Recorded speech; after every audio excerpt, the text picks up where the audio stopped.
Welcome to UO Today. I'm Paul Pepis, Director of the Oregon Humanities Center. My guest today is Matt Sandler, Director of the MA Program in American Studies in the Center for the Study of Ethnicity and Race at Columbia University. He's the author of The Black Romantic Revolution, Abolitionist Poets at the End of Slavery, published by Verso Books in 2020. He gave a virtual book talk for students and faculty at the University of Oregon on November 5th. Sandler also taught literature at U of O from 2011 to 2014. Thanks, Matt, for coming on the show. It's great to see you again. Thanks so much for having me, Paul. So let's start with a simple question. Where did you get the idea for this book? How did you come upon it? Well, I spent a really long time sort of reading into the literature and culture and history of slavery and abolition.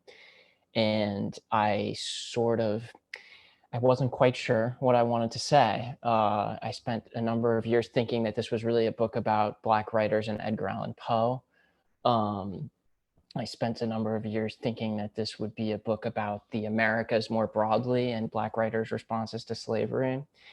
And then during the years, in fact, that I was in Oregon, the sort of second half of the Obama administration and the kind of persistent rise of a kind of white nationalist backlash to him took me back in particular to W.E.B. Du Bois's book Black Reconstruction of 1935, where he really fulsomely kind of makes the argument that the end of slavery was a revolution. And it occurred to me, and he treats that revolution in particular in kind of political and economic terms. And it occurred to me that the kind of literature, and especially the poets that I had been reading from the abolition movement, were really expressing what might be thought of as a kind of cultural and ideological content of that revolution. And that felt to me like a story that had not been told and which might tell us something about the way that we live with a kind of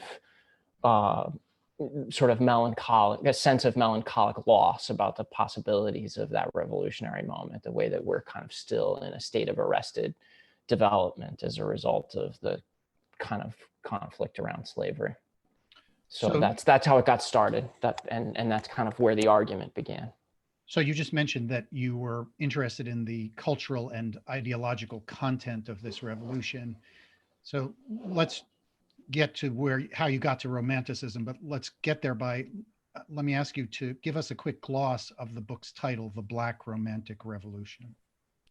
Sure. So one of the things that I noticed in thinking along the lines I just described is that I was reading this group of poets, George Moses Horton, Frances Harper, Albury Alston, Whitman, a group that is largely unknown kind of even to careful readers of African-American literature. As I was reading into their work, I started to notice that they were really using the language of revolution that I recognized from the kind of wider ambit of the Romantic movement. Sort of around Romanticism was this movement in aesthetics and philosophy in particular that originated in Germany in the 18th century and then spread throughout Europe and later the colonized world, and especially to America in the 1830s, 40s, and 50s.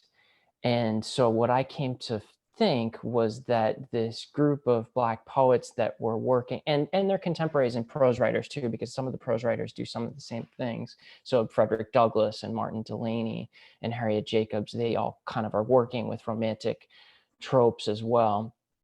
And what I started to feel like was, oh, these people are talking about a revolution on a much grander scale than what ended up taking place or what ended up kind of becoming installed as a part of the political kind of culture of American life. What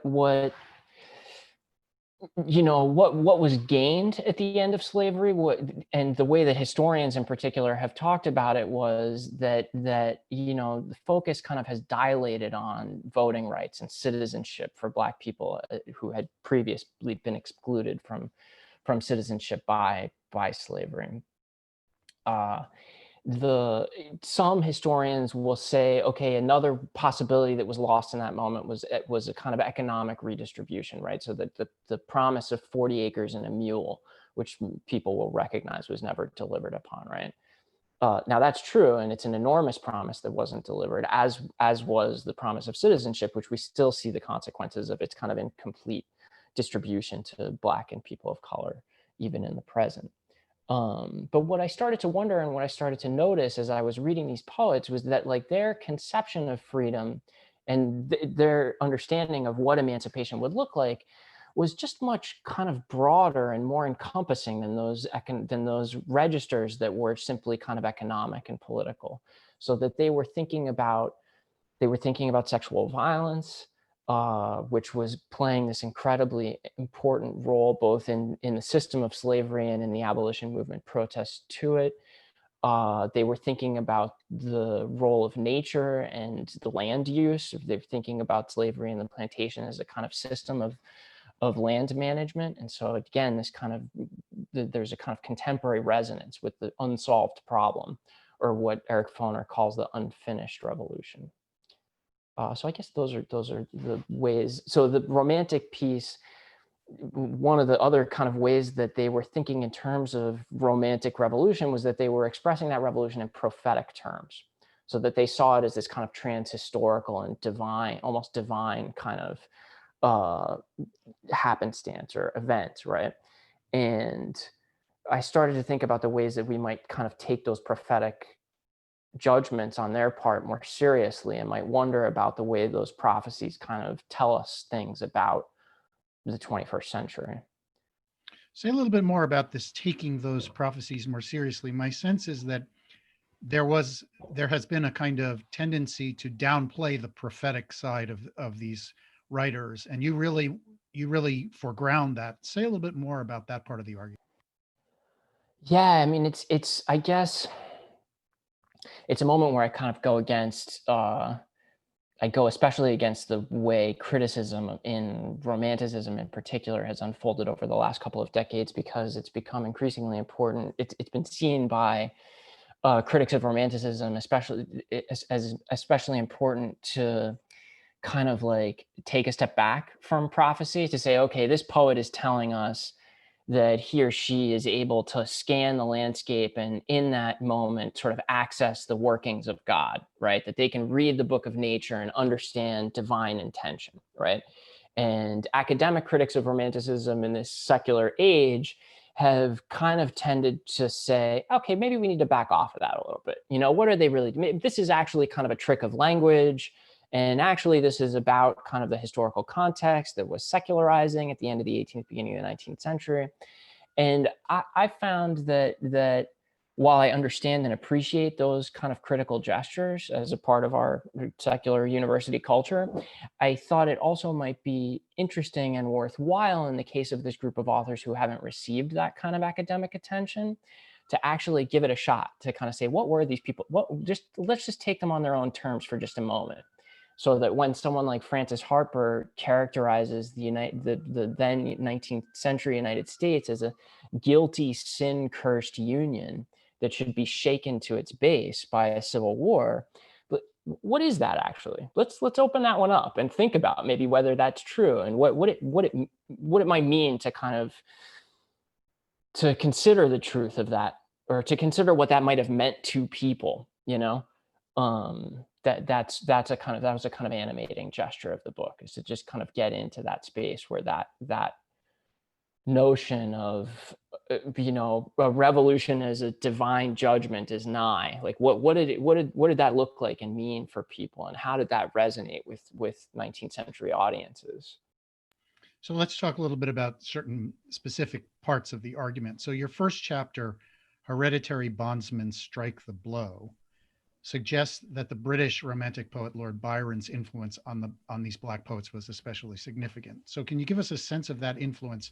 Why was Byron so significant for them, and how complexly they responded to his legacy?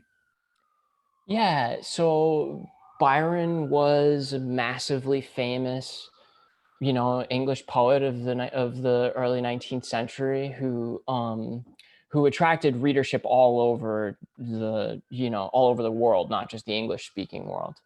And so his popularity among Black writers was not unique in and of itself. So that Byron was, kind of invented celebrity in a certain sort of sense.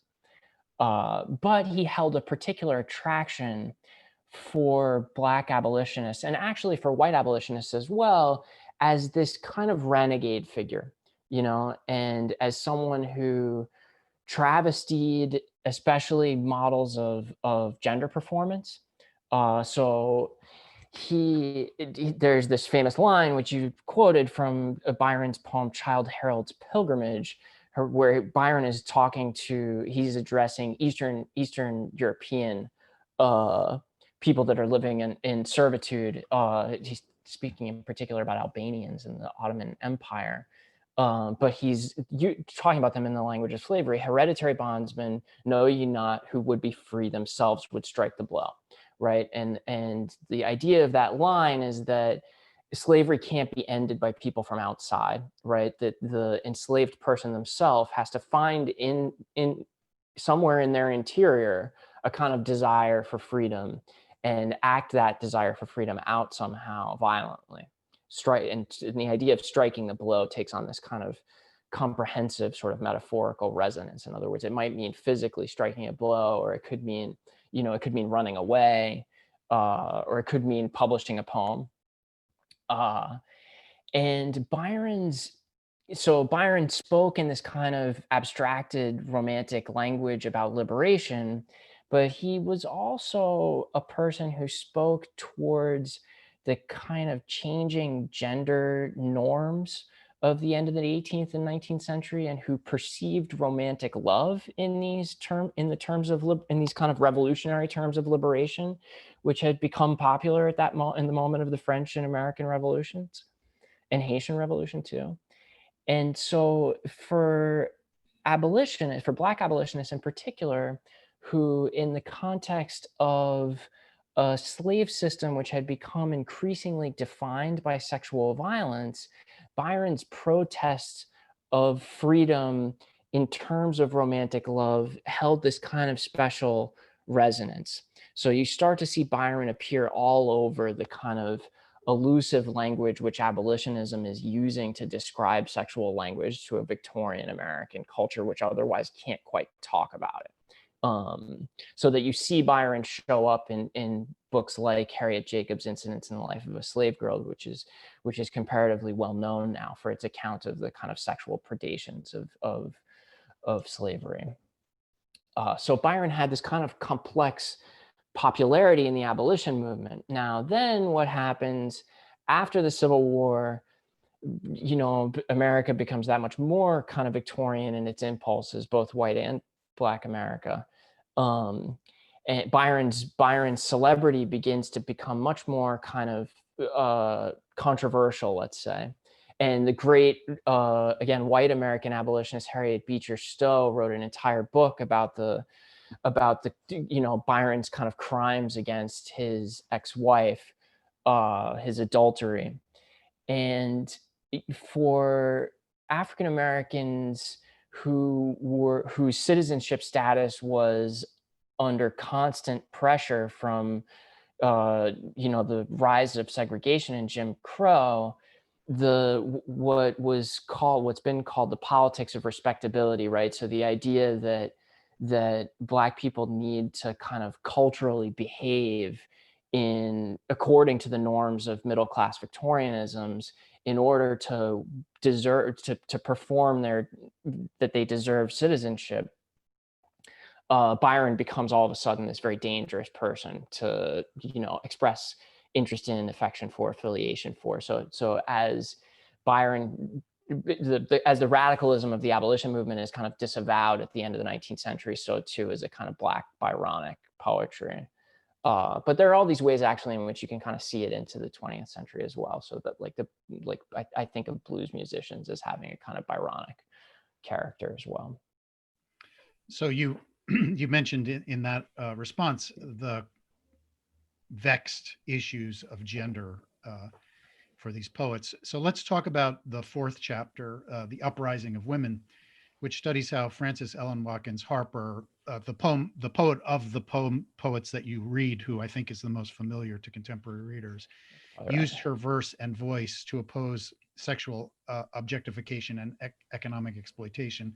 So, as a way of beginning to talk about that chapter and your analysis of the uprising of women, could I ask you to read Harper's Free Labor, the poem? Gotcha. It's right here. So this is a poem. This poem is entitled "Free Labor." Harper wrote it in the early 1850s, and it comes out of her kind of activism within a sort of arm of the abolition movement called the free labor, free produce movement. And their idea was that they tried to buy, the idea was that they would commit not to buying goods that had been produced from raw materials made on plantations. A very difficult kind of political activity. And we can talk a little bit in a moment about how that went. But the poem is called Free Labor. I wear an easy garment. O'er it no toiling slave wept tears of hopeless anguish in his passage to the grave. And from its ample folds shall rise no cry to God. Upon its warp and woof shall be no stain of tears and blood. Oh, lightly shall it press my form, unladened with a sigh. I shall not mid its rustling hear some sad, despairing cry. This fabric is too light to bear the weight of bondsmen's tears. I shall not in its texture trace the agony of years. Too light to bear a smothered sigh from some lorn woman's heart, whose only wreath of household love is rudely torn apart. Then lightly shall it press my form, unburdened by a sigh, and from its seams and folds shall rise no voice to pierce the sky, and witness at the throne of God, in language deep and strong, that I have nerved oppression's hand for deeds of guilt and wrong. Thanks for reading that wonderful poem. Will you Sure. tell us how you read that poem and how it fits in the argument of the book and the argument of that chapter? Yeah, so first of all, the free produce movement. So the thing with consumer activist movements in general, and especially with the free produce movement, was that it was actually incredibly difficult in the 19th century to acquire basic staples that had not been produced on plantations, right? So that there's a way in which the kind of difficulty of doing the work of being a kind of activist consumer in this context is what taught the lessons that the movement sought to communicate. So free produce itself didn't exactly work. And very often the people complained actually about how the clothes were uncomfortable and not as nice as the kind that you could get from regular stores that relied on plantation cotton. But what Harper took from it, and she became committed to it very early in her career in the late 1840s and early 1850s, what Harper took from it was a kind of sense of rhetoric about the way that slavery, the extent of slavery's reach, and the way that slavery kind of it embedded in or kind of congealed in the everyday life of, for instance, the North, where it was understood in that period that they were working and living at some distance from slavery. So that free produce was a way of bringing slavery home to kind of northern middle class domestic spaces, right? Especially to northern middle class women who were doing the work of consumption in the North. And so this idea about the way kind of enslaved labor kind of became objectified in products, right?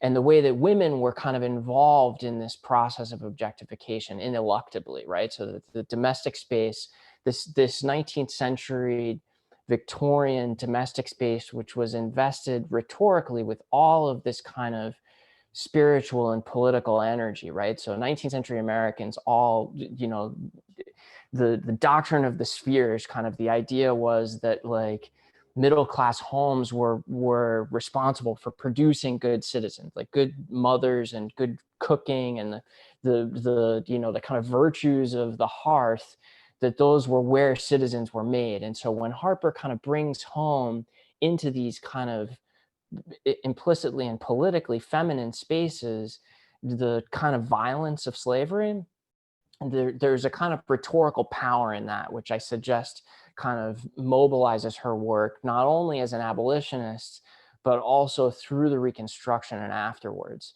So her sense that kind of enforced labor and racism, that it kind of reached everywhere in this kind of, in this way that was not quite visible or tangible, except through the context of kind of rhetorical effects like the ones that we see in this poem, right? So the warp and woof, no, you know, it's from its ample folds shall rise no cry to God, right? So that the idea is that in the folds of the garment itself, somehow you'll hear the cries of enslaved people, right? So this idea that in the system brings that exploitation to us, even if we're in the process of enjoying it, we're still, what we're enjoying is the pain and suffering that took place in its production. So there are all kinds of ways in which this is a kind of feminist, you know, political economic form of protest. But I also really want to draw attention to the kind of pleasure that she expresses in the poem, right? So the way that she's saying, I have a garment that's free, right? So that this, in other words, there's a kind of weird rhetorical negativity in it, right? So she tells you what it's like to have the enslaved garment, where you can hear the screams of the people who produced it, but she's also telling you what it's like to have a garment that's produced by free labor, and that she's visibly enjoying, right?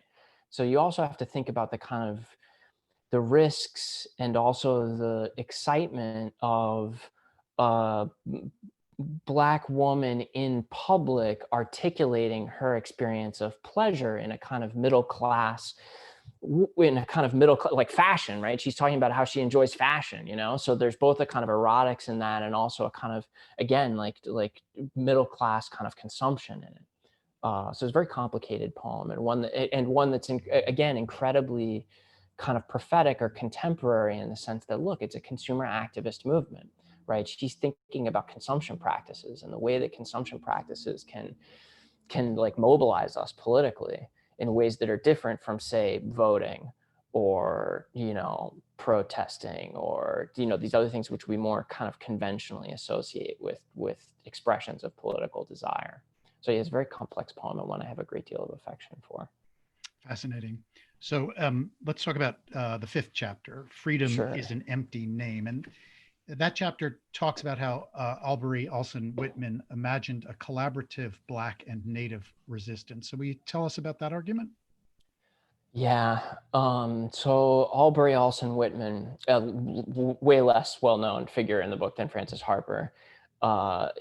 Whitman was born in slavery in Tennessee, and in the early 1850s, and so was emancipated by the Emancipation Proclamation, and ended up in Ohio, where he got an education at Wilberforce University, which was a what we now call HBCU, a historically Black college, you know, but which had just recently been founded then. And Whitman went on to work for the African Methodist Episcopal Church as a founder of churches. He would go around the country and build churches in newly formed free Black communities in the South, especially. And while he was doing that, he was also writing these incredibly elaborate frontier romances in verse.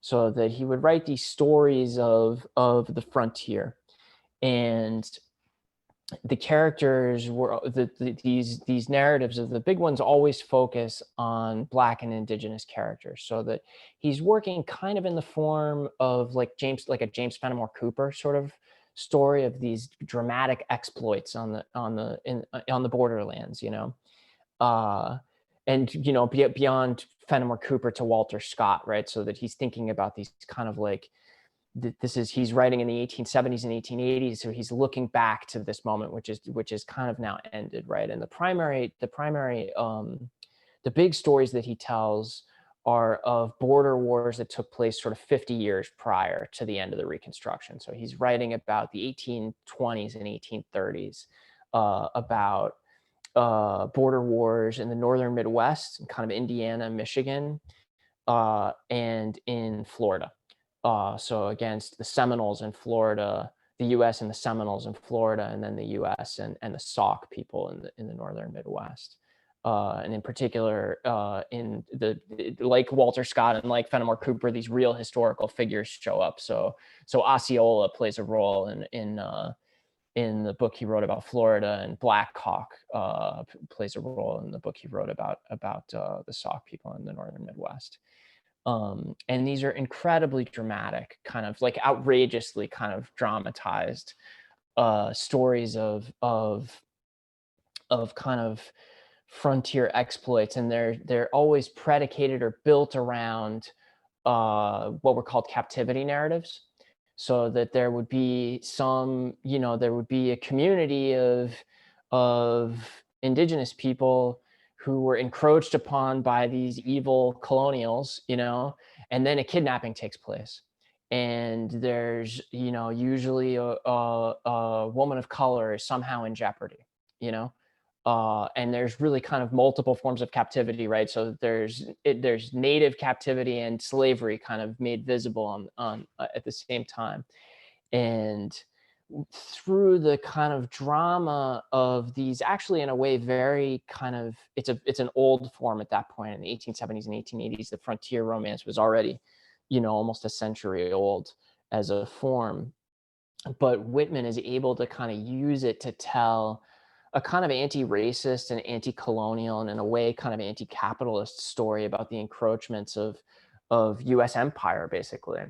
And he does so in a way that was incredibly popular. Again, I think in a way it had seemed to us against all odds, but it was incredibly popular with Black audiences who were facing the kind of enclosures of segregation. So as segregation, this was like, he was basically the most popular Black poet in America in the 1870s and 1880s, just as the kind of spatial constraints of segregation were beginning to come into focus.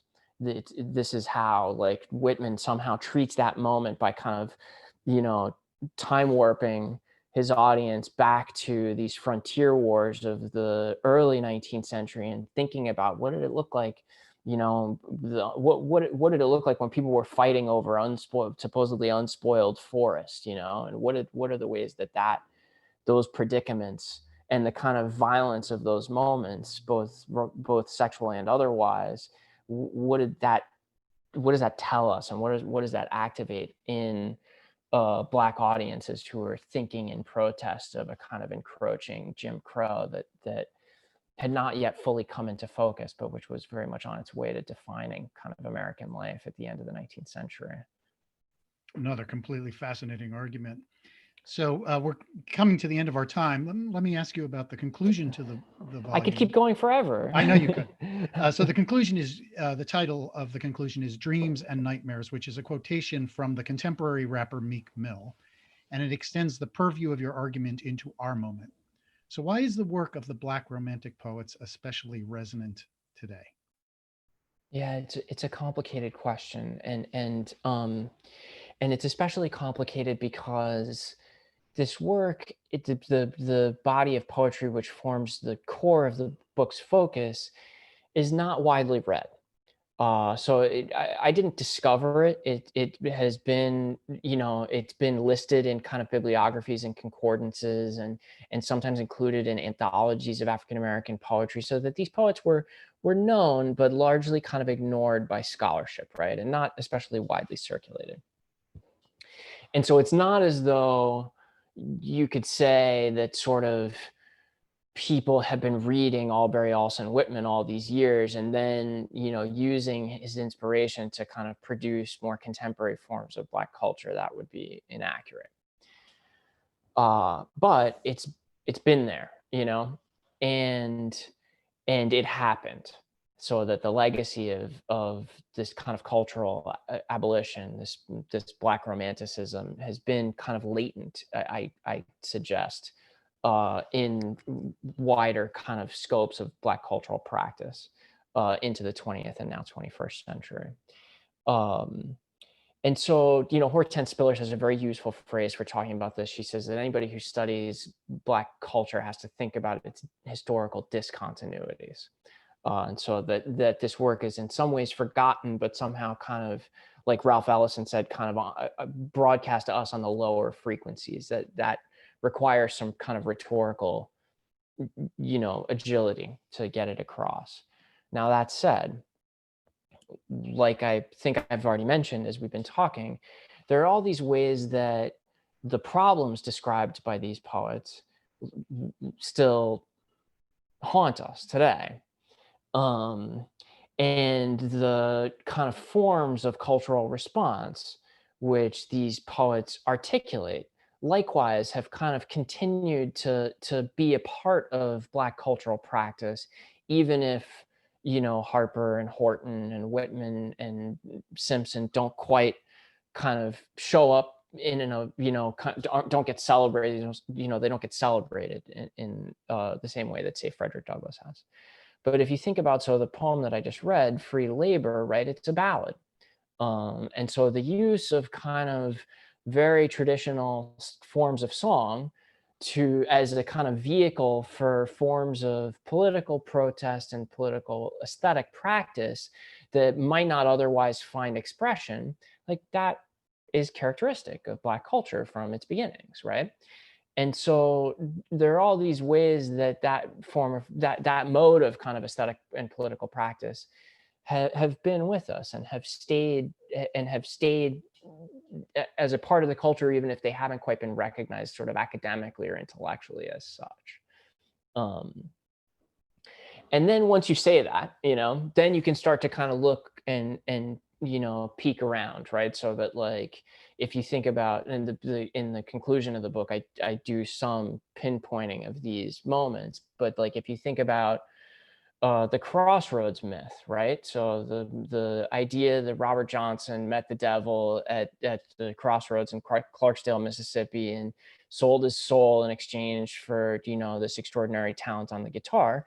It's a Faust myth, right? I mean, and so then that even if Robert Johnson himself didn't necessarily read Goethe, the figure of the myth is still framed in terms of kind of narrative form that we think of as kind of at least partly European. Now, that's not to say that it's derivative or sort of not in itself culturally important, and in some ways it's maybe more culturally important, but it's nonetheless a part of a kind of shared culture. And there are all these other kind of instances of that sort of kind of like inflection back to kind of transatlantic romanticism and the moment of kind of abolition cultural practice that the book is primarily focused on. Well, Matt, I want to thank you so much for taking this time to speak with us today about this incredible book, which I will hold up and I will recommend to our viewers to read. It's really been a pleasure speaking with you today. Hey, I really, really appreciate you having me, Paul. This is great. Thanks so much to you all. And I miss Oregon so much. I'd love to be out there right now. And we miss you too. I've been speaking with Matt Sandler, director of the MA program in American Studies in the Center for the Study of Ethnicity and Race at Columbia University. He's the author of The Black Romantic Revolution, Abolitionist Poets at the End of Slavery, published by Verso Books in 2020. Thanks so much for watching.